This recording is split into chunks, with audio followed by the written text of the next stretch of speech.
আমাৰ ভোট আমাৰ কণ্ঠ আৰু আজিৰ দিনটো গণতন্ত্ৰৰ উৎসৱ বুলি ক'লেও ভুল কোৱা নহয়। অসম বিধানসভাৰ নিৰ্বাচনৰ আজি ভোট গ্ৰহণ কাৰ্যসূচী ইতিমধ্যে হৈ আছে, ভোটদান কৰি আছে অসমৰ ভোটাৰসকলে। আৰু বৰ্তমান সময়ত দেখিবলৈ পোৱা গৈছে এটা বিশেষ পৰিৱেশে বিৰাজ কৰিছে, আৰু এই পৰিৱেশ মই বৰ্তমান সময়ত দেখাইছোঁ। যি বৰ্তমান সময়ত এটা যদি মই কওঁ, আদৰ্শ ভোট গ্ৰহণ কেন্দ্ৰ নাজিৰা উচ্চতৰ মাধ্যমিক বালিকা বিদ্যালয়, আৰু ইয়াতেই এই আদৰ্শ ভোট গ্ৰহণ কেন্দ্ৰত মই বৰ্তমান এই পৰিৱেশ দেখাইছোঁ। অতি এটা সুন্দৰ পৰিৱেশে বিৰাজ কৰিছে, আৰু পুৱাৰ ভাগৰ পৰাই বিভিন্ন প্ৰান্তৰ পৰা আচলতে ভোটাৰসকল আহি তেওঁলোকে ভোটাধিকাৰ সাব্যস্ত কৰিছে। আৰু এখন সুস্থ চৰকাৰ গঠন কৰাৰ ক্ষেত্ৰত ৰাইজে ৰজা বুলি এষাৰ কথা আছে। ৰাইজে যি ধৰণে ভোট গ্ৰহণ প্ৰদান কৰিব আৰু তেওঁলোকেই যাক আচলতে সমৰ্থন কৰিব তেওঁৱে জনপ্ৰতিনিধি হ'ব।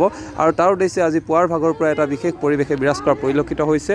আৰু বৰ্তমান সময়ত মই দেখাইছোঁ ইয়াত যিটো মহিলাৰ দ্বাৰা পৰিচালিত ভোটগ্ৰহণ কেন্দ্ৰ, এই কেন্দ্ৰটো দেখিবলৈ পোৱা গৈছে পুৱাৰ ভাগৰ পৰাই কিন্তু ভিৰ হৈছে, ভোটাৰসকল আহিছে আৰু পুৱাৰ ভাগৰ পৰাই ভোট প্ৰদান কৰাত তেওঁলোক ব্যস্ত হৈ পৰা পৰিলক্ষিত হৈছে।